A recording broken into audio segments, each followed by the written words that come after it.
Come on. She's just a maid. Let her play. We could all use a good laugh.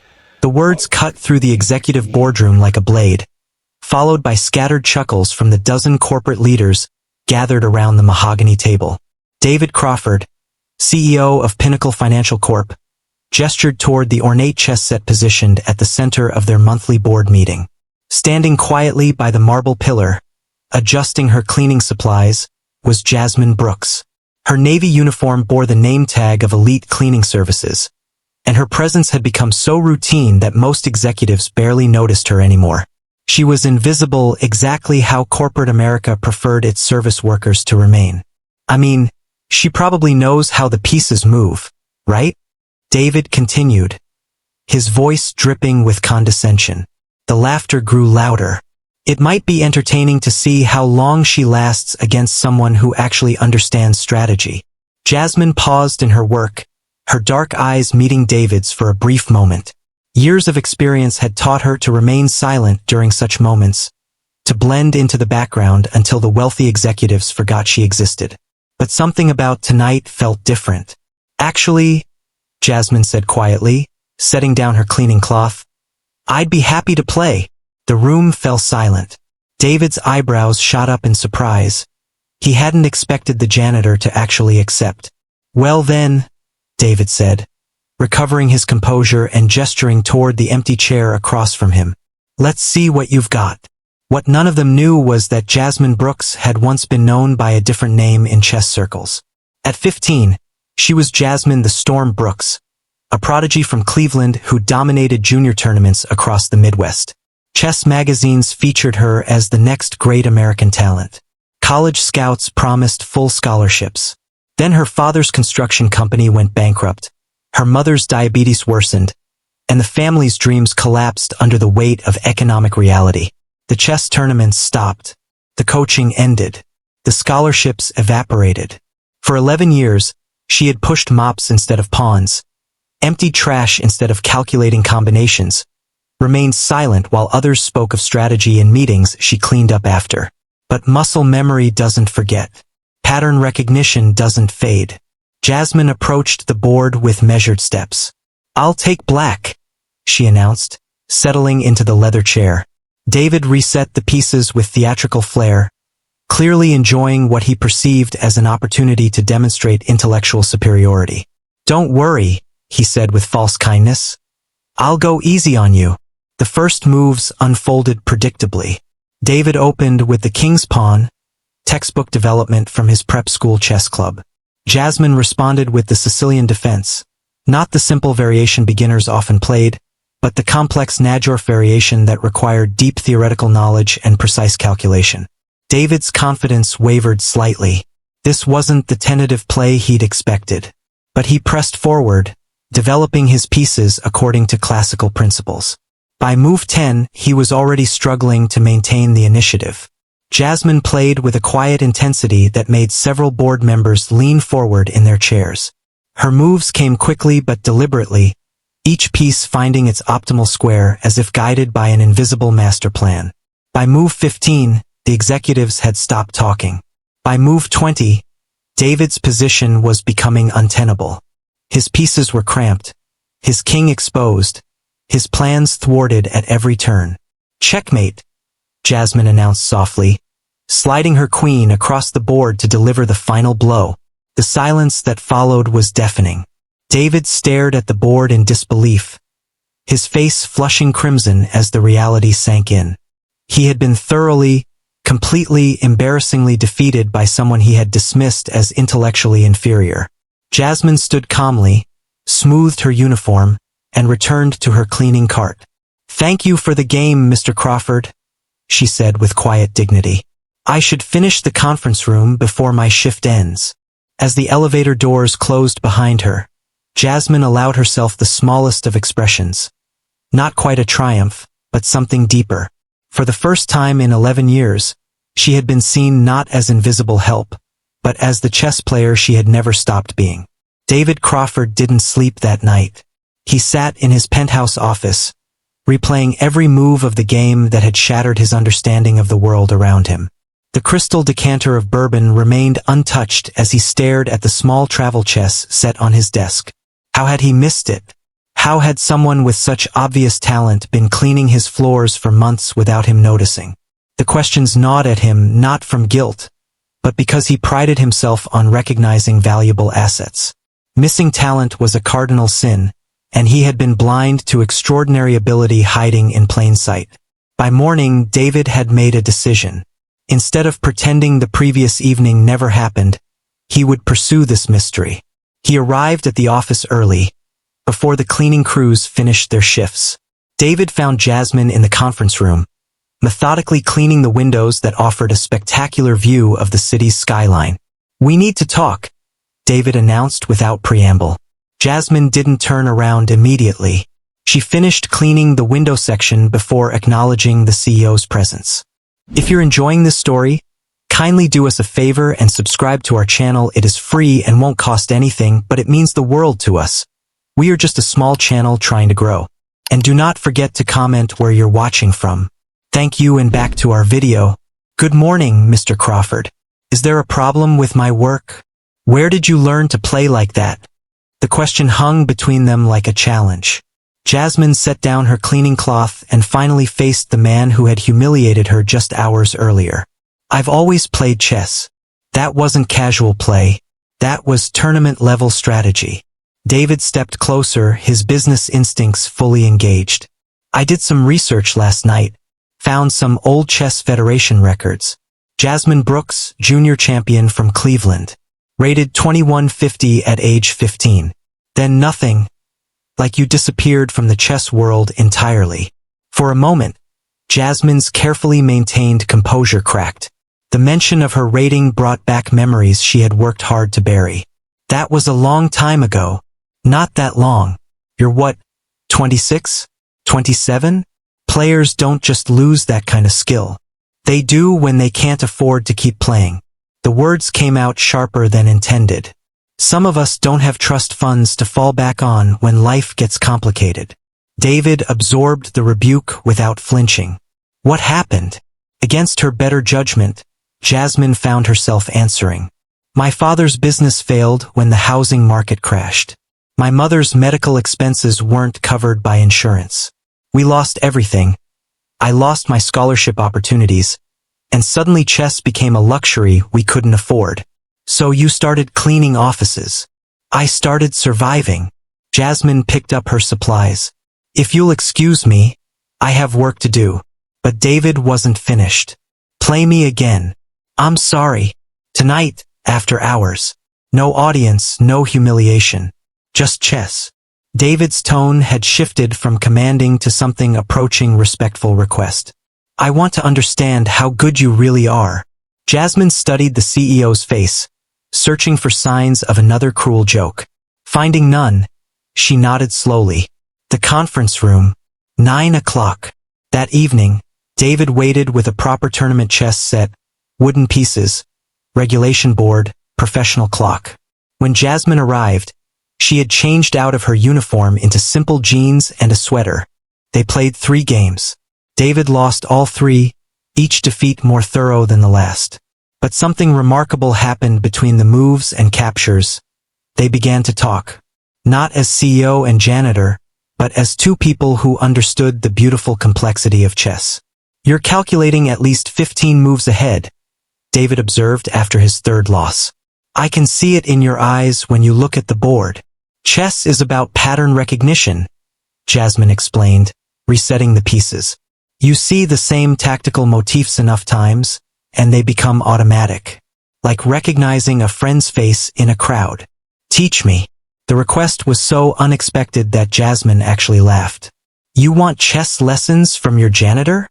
"I want chess lessons from someone who just beat me 3 times without breaking a sweat." David leaned back in his chair, studying Jasmine with new interest. "I'm used to being the smartest person in the room. It's been a long time since someone made me feel like an amateur at anything." Over the following weeks, an unlikely routine developed. After the office emptied and the cleaning crews finished their work, David and Jasmine would meet in the conference room for chess. What started as David's attempt to understand his own defeat evolved into something neither had expected, a genuine exchange of ideas between equals. Jasmine taught David about positional play, the subtle art of improving piece placement and controlling key squares. David shared insights about strategic thinking that applied both to chess and business, the importance of long-term planning, the value of calculated risks, the power of patience. "You know," David said one evening after a particularly complex game, "you're wasted in janitorial work." Jasmine's expression hardened. "There's nothing wrong with honest work." "I didn't say there was. I said you're wasted. Someone with your analytical abilities should be solving complex problems, not emptying trash cans." "Easy for you to say. You've never had to choose between paying rent and pursuing dreams." David was quiet for a long moment, contemplating his next move both on the board and in the conversation. "What if those didn't have to be mutually exclusive choices?" "What do you mean?" "I mean, I'm starting to understand that talent isn't always found in the places we expect to look. And missing talent is a waste I can't afford in my business." David moved his queen into position for what he hoped would be a decisive attack. "I'm offering you a job. Real job, not charity. Business analyst position. Starting salary $75,000. Jasmine stared at the board, but David could tell she wasn't seeing the chess pieces anymore. "Why?" "Because in 3 weeks of playing chess with you, I've learned more about strategic thinking than I did in 4 years of business school. Because you see patterns and possibilities that I miss. Because intelligence and insight are valuable regardless of where they come from." David paused. "And because it's time this company started recognizing talent instead of overlooking it." The offer hung between them like an unfinished game, full of possibility and risk. Jasmine made her move on the board. A quiet pawn advance that David didn't immediately understand but would prove devastating 3 moves later. "I'll think about it," Jasmine said softly.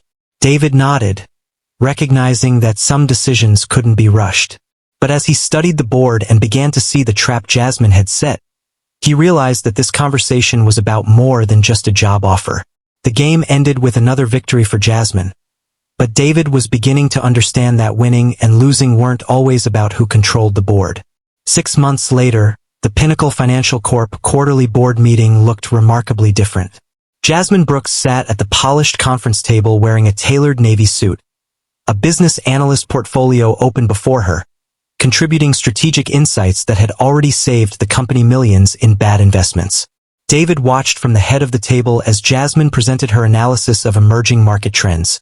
Her voice confident and clear, as she explained complex financial patterns with the same precision she once used to calculate chess combinations. The board members who had laughed at the idea of a janitor playing chess now hung on every word from the woman who had become one of their most valuable strategic minds. "The data suggests we should divest from the Henderson portfolio before Q3, Jasmine concluded, clicking to her final slide. "The risk indicators are showing patterns similar to what we saw before the 2018 market correction." Board member Robert Chun, who had been among the loudest laughers 6 months ago, nodded approvingly. "Excellent analysis. I move to approve Jasmine's recommendation." The motion passed unanimously. As the meeting adjourned, David felt a satisfaction that went deeper than typical business success. He had discovered something more valuable than profit margins. He had learned to recognize human potential regardless of its packaging. That evening, as had become their tradition, David and Jasmine met in the conference room for chess. The games had evolved beyond mere instruction. They now represented a meeting of minds that had grown to respect and challenge each other as equals. "I have something to tell you," David said as they set up the pieces. "I've been invited to speak at the National Business Leadership Conference next month. They want me to talk about innovative talent acquisition strategies." Jasmine raised an eyebrow. "Are you planning to mention how you discovered your best analyst?" "That depends. Would you be willing to be mentioned?" The question carried weight beyond its simple words. For Jasmine, being publicly associated with her janitorial past meant risking the professional credibility she had worked so hard to build. For David, it meant acknowledging that his greatest business insight had come from recognizing his own prejudices and looking beyond them. "What would you say?" Jasmine asked, moving her first pawn. The truth, that I almost missed the most talented person in my company because I couldn't see past her uniform. That real innovation comes from recognizing that intelligence doesn't announce itself with degrees and pedigrees. That some of our biggest advantages come from the people we've been trained not to notice. Jasmine considered this as she contemplated her next move. You know, when I was 15 and winning junior tournaments, I used to dream about moments like this. Not the business success, I couldn't have imagined that path, but the feeling of being respected for my mind instead of dismissed because of my circumstances. And now I realize that both experiences, the dismissal and the recognition, taught me things I needed to know. The years of being invisible gave me perspective on how the world really works. The chess gave me tools to analyze and strategize. Even the hardship gave me resilience that no amount of privilege could provide. David made his move and leaned back in his chair. I've been thinking about expanding our talent acquisition program, looking for people with unconventional backgrounds who might be overlooked by traditional hiring practices. That could be revolutionary for the industry, or it could be seen as a publicity stunt if we don't do it right. David studied the board, but his mind was clearly on bigger strategies. I'd want you to lead the initiative, not as a diversity token, but because you understand both sides of the equation, what it feels like to have your potential dismissed and what it takes to prove yourself in this environment. Jasmine moved her knight, beginning the complex middle game that both players knew would determine the outcome. There are thousands of people like me out there, brilliant minds working in invisible jobs because circumstances never gave them the chances they deserved. Exactly. We're going to find them. The game progressed with the intensity both individuals had come to expect from their matches. But tonight felt different, charged with the energy of possibility that extended far beyond the 64 squares of the chessboard.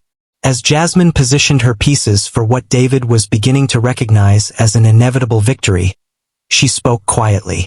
You know what the real difference is between chess and business? What's that? In chess, every piece starts with equal potential. A pawn can become a queen if it's determined enough to cross the board. But in the real world, we're told some pieces are more valuable than others before the game even begins.